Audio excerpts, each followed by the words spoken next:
ചട്ടമ്പി Paru April 7 മുതൽ എല്ലാ ദിവസവും രാത്രി 7:30 നമ്മുടെ സ്വന്തം സൂര്യ ടിവിയിൽ.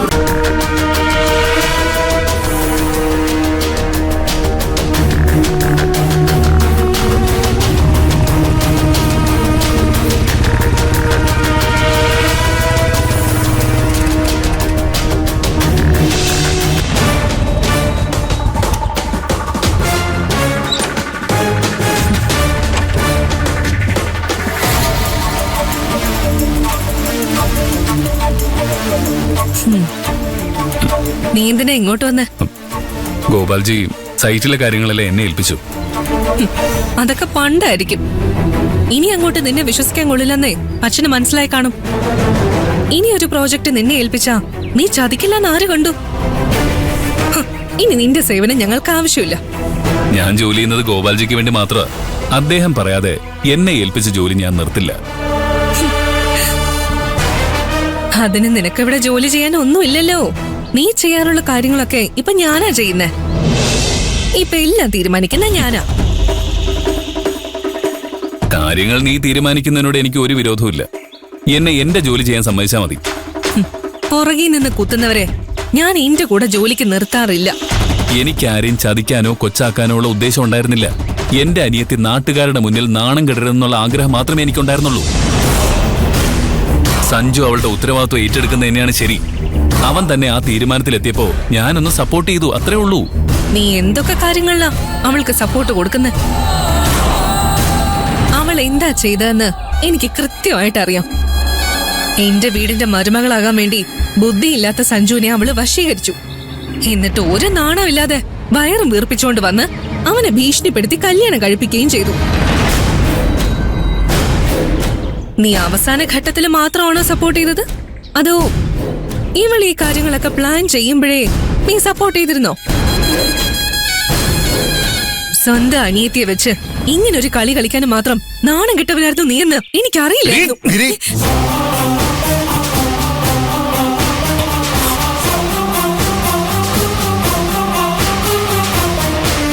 ഗോപാൽജി, നീ ഒന്നും പറയണ്ട. തെറ്റ് മുഴുവൻ ഇവളുടെ ഭാഗത്താന്ന് എനിക്കറിയാം. നീ എനിക്ക് ഒരു വിശദീകരണം തരേണ്ട കാര്യമല്ല മോനെ. സഞ്ജുവിനെ സ്വപ്നം മയക്കി തട്ടിയെടുത്തതിന് ശേഷം അച്ഛൻ ഇവളോട് സ്നേഹമാണല്ലേ? ആ വിഷയത്തില് ഇവനെയോ സ്വപ്നം എങ്ങനെ കുറ്റം പറയാൻ പറ്റും? തെറ്റ് സഞ്ജുവിന്റെ ഭാഗത്താ. അവൻ സ്വപ്നയോട് അതിര് കടന്ന് ഒരു ബന്ധം സ്ഥാപിച്ചതുകൊണ്ടാ ഈ പ്രശ്നങ്ങളെല്ലാം ഉണ്ടായത്. ഗിരി ഏതൊരു ചേട്ടനും ചെയ്യേണ്ട കാര്യം ചെയ്തുള്ളൂ.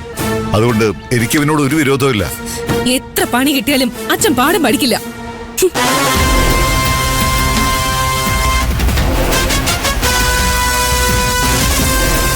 അവള് പറയുന്നതൊന്നും നീ കാര്യമാക്കണ്ട. കുറച്ച് എടുത്തിയാട്ടം കൂടുതലാണെന്നേ ഉള്ളൂ. അവള് മനസ്സിലൊന്നും വെച്ചിട്ടല്ല സംസാരിക്കുന്നേ. എങ്ങനെയുണ്ട് എന്റെ പുത്രൻ? നിന്റെ വീടുമായിട്ട് അവൻ അഡ്ജസ്റ്റ് ചെയ്തോ? ഞങ്ങള് അവനുമായിട്ട് അഡ്ജസ്റ്റ് ചെയ്യേണ്ട സാഹചര്യം. കുറച്ച് കൂടുതൽ ലാളിച്ച് വളർത്തിയതിന്റെ പ്രശ്നങ്ങൾ അവനുണ്ട്. അവന് ജോലിക്ക് പോകാനുള്ള ഉദ്ദേശമൊന്നും ഇല്ലെന്നാ പറയുന്നത്. ഞാൻ കുറെ കാലം അവനെ കൊണ്ടുനടന്ന് അനുഭവിച്ചതാ. ഇനി നീ സഹിക്ക്. ഗോപാൽജിക്ക് അവനോട് ക്ഷമിച്ചൂടെ? നിന്നോട് ഞാൻ ക്ഷമിച്ചെന്ന് കരുതി അവനോട് ഞാൻ ക്ഷമിക്കുമെന്ന് നീ ഒരിക്കലും കരുതരുത്. എന്നെ സംബന്ധിച്ചിടത്തോളം അവൻ മരിച്ചു. എനിക്കിനി ഒരു മകള് മാത്രമേ ഉള്ളൂ.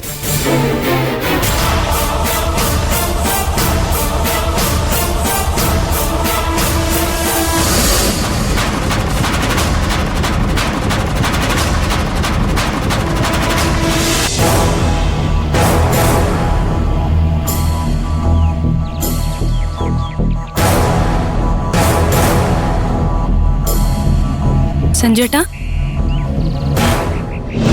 എന്താ ബേബി? ഞാനൊരു കാര്യം പറഞ്ഞ സഞ്ജുട്ടൻ ഗൗരവത്തോടെ കേൾക്കണം. ഈ വീട്ടില് നമുക്ക് അധികകാലമൊന്നും പിടിച്ചു നിൽക്കാൻ പറ്റില്ല. അത് ശരിയാ. AC ഇല്ലാതെ എനിക്ക് ഒട്ടും പറ്റില്ല. അതല്ല സഞ്ജുട്ടാ, പിന്നെ നമ്മൾ ഇവിടെ താമസിക്കുന്ന ഓരോ നിമിഷവും നമ്മൾ ഗിരിയേട്ടനെ അപമാനിച്ചുകൊണ്ടിരിക്കും. ഇവിടെ നമ്മളെ എല്ലാവരും ഒരു അഭയാർത്ഥിയെ പോലെയാ കണക്കാക്കുന്നത്. എത്ര നാളെന്ന് കരുതിയാ നമ്മൾ സഹിക്കുക. അതുകൊണ്ട് സഞ്ജുവേട്ടൻ ഗോപാൽജി വിളിച്ചൊന്ന് സംസാരിക്കണം.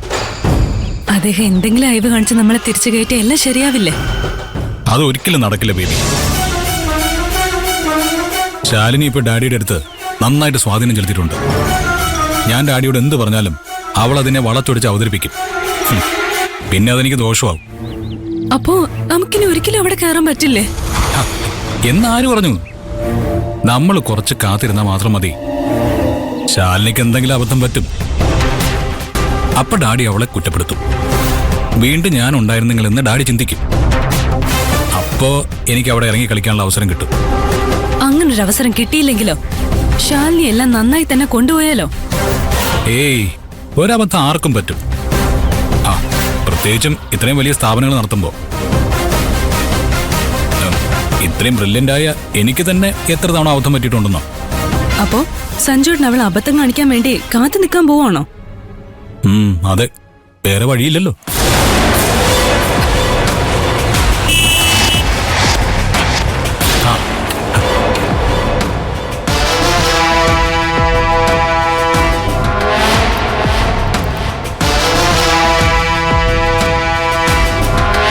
ഞങ്ങളൊന്നും ഓർഡർ ചെയ്തില്ലല്ലോ. അല്ല ബേബി, ഞാനാ ഓർഡർ ചെയ്തേ.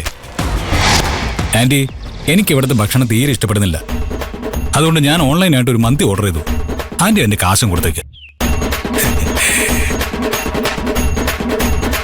ഇവന്റെ കയ്യിൽ അതിനുള്ള കാശ് പോലും ഇല്ലേ?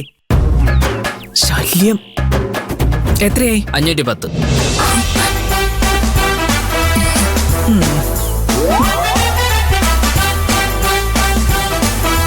നിക്ക്, ഞാൻ എടുത്തിട്ട് വരാം. ഗൗരമ്മേ, ഗൗരമ്മേ,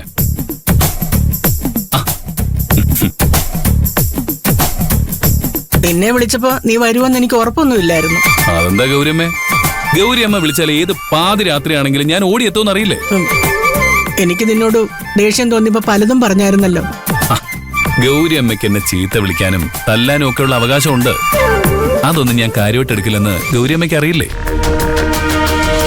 എന്തുപറ്റി? ഗൗരിയമ്മ നല്ല ടെൻഷനിലാണല്ലോ. എന്റെ ടെൻഷനില്ല, മുകുന്ദനെ കുറിച്ച് ഓർത്തിട്ടാ. അവനെന്തുപറ്റി? കഴിഞ്ഞ കുറെ ദിവസമായി അവൻ നല്ല ടെൻഷനില്ല. ആരെയും അവൻ പേടിക്കുന്നുണ്ട് മോനെ. അവനെ ഇങ്ങനെ ഞാൻ ഒരിക്കലും കണ്ടിട്ടില്ല. ഞാനുള്ളപ്പോ അവനെന്തിനാ ഇങ്ങനെ പേടിക്കുന്നത്? ഗോപാലിന്റെ വിഷയത്തിൽ നിങ്ങൾ തമ്മിൽ ഒരു ചെറിയ പിണക്കം സംഭവിച്ചില്ലേ? നിങ്ങൾ തമ്മിൽ ഇപ്പൊ പണ്ടത്തെ പോലെ സംസാരമൊന്നുമില്ലല്ലോ. അവനും അകൽച്ച തോന്നിക്കാണും. എത്ര അകൽച്ച തോന്നിയാലും ഞാൻ അവന്റെ വിളിപ്പുറത്തുണ്ടല്ലോ. അവന് സാധാരണ എന്ത് പ്രശ്നം ഉണ്ടായാലും ആദ്യം പറയുന്ന നിന്നോടല്ലേ. അപ്പൊ നീ കൂടെ ഇല്ലാത്തതിന്റെ വിഷമം അവന് നന്നായിട്ടുണ്ട്. അവനത് പുറത്തു കാണിക്കുന്നില്ലെന്നേ ഉള്ളൂ. മോനെ, അവൻ എന്തോ വലിയ പ്രശ്നത്തിൽ പെട്ട് കിടക്കുകയാണെന്ന് എന്റെ മനസ്സ് പറയുന്നു. നിന്നോട് പറയാൻ പറ്റാത്തതുകൊണ്ട് അവനത് ഒറ്റയ്ക്ക് പരിഹരിക്കാൻ ശ്രമിച്ചോണ്ടിരിക്കുക. പക്ഷെ അവനെ കൊണ്ടത് കൂട്ടിയേ കൂടുമെന്ന് എനിക്ക് തോന്നുന്നില്ല മോനെ. അവൻ എന്തെങ്കിലും അബദ്ധത്തിൽ ചെന്ന് ചാടും. എന്തിനാ ഗൗരിയമ്മ ഇങ്ങനെയൊക്കെ സംസാരിക്കുന്നത്? ഞാനുള്ളപ്പോ അവൻ എന്ത് പറ്റാന്?